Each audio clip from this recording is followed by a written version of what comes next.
ఆర్థికంగా ఇబ్బందులున్నా రుణమాఫీ చేస్తామని తుమ్మల స్పష్టం చేశారు. అయితే ఎన్ని ఇబ్బందులున్నా హామీ నిలబెట్టుకోవాల్సిందే అని అంటున్నారు ఎమ్మెల్యే కూనంనేని. ఈ రకమైనటువంటి కార్యక్రమాలు మీ యొక్క అవగాహన కోసం, రైతుల యొక్క ఆందోళన కోసం చేస్తుండొచ్చు. రైతులు ఎవ్వరు కూడా ఆందోళన చెందొద్దు. రైతు సంఘ నాయకులు అంతకంటే ఆందోళన చెందొద్దు.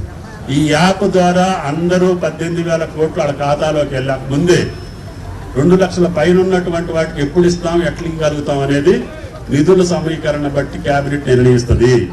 నాకై నేను ఒక్కడిని రేపిస్తా, ఎల్లుండిస్తా అని చెప్పే పద్ధతి కాదు. మీకు తెలుసు, జీతాల వరకే వస్తున్నాయి మనకి.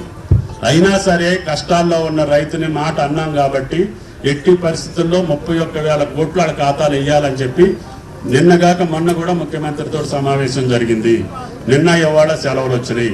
రేపు మళ్ళీ ప్రభుత్వం కేబినెట్ కూర్చొని కానీ ముఖ్యమంత్రి దగ్గర మా శాఖ కూర్చొని మిగతా పైసలు ఏ రోజుకి ఎట్లా ఇవ్వగలుగుతామని డేట్ ఫిక్స్ చేసి ఈ యొక్క 18,000 కోట్లు ఏ రోజుకి కుటుంబ నిర్ధారణ చేయగలుగుతారు. ఇప్పుడు మీరు వచ్చే ముందు కూడా గంట సేపు మా సెక్రటరీ తోటి మాట్లాడారు. ఈ రోజు నుంచి ప్రతి ఇంటికి మా అధికారి వచ్చి మీ కుటుంబ నిర్ధారణ చేసి అక్కడనే అప్లోడ్ చేస్తారు. ఆయన ఇంటి ముందే, మీరు ఎక్కడికో వెళ్లాల్సిన పని కూడా లేదు. కాబట్టి దయచేసి రైతులను ఆ రకంగా మీరు భరోసా ఇవ్వండి.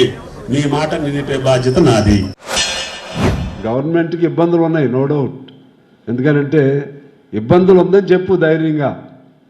ఎస్, మేము అనౌన్స్ చేశాం, ఇది ఇంత వచ్చింది, ఇంతమేరకు ఇచ్చేసాం, రిమైనింగ్ ఇస్తాం, లెక్క ఉంది, ఇంత ఇవ్వాలి మేము.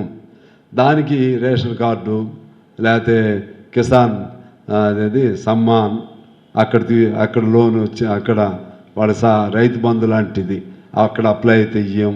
ఇవన్నీ అనవసరం మాటలు. ప్రభుత్వంగా ఒక నిర్ణయం చేయండి, మంత్రివర్గం సమిష్టిగా నిర్ణయం చేయండి. మంత్రివర్గం సమిష్టి నిర్ణయం చేసి ప్రకటన చేస్తే అప్పుడు మంత్రివర్గం తరఫున వ్యవసాయ శాఖ మంత్రి చేస్తారు, ఎవరో చేయండి. అలా కాకపోతే భిన్నమైన వాదనలు వినిపిస్తున్నాయి, భిన్నమైన వాదనలు కన్ఫ్యూజింగ్గా ఉన్నాయి. అలా చేయొద్దని మేము యాజ్ ఏ ఫ్రెండ్లీ పార్టీకి మేము సజెస్ట్ చేస్తున్నాం. అలా చేయటం వల్ల మీకు నష్టం వస్తుంది.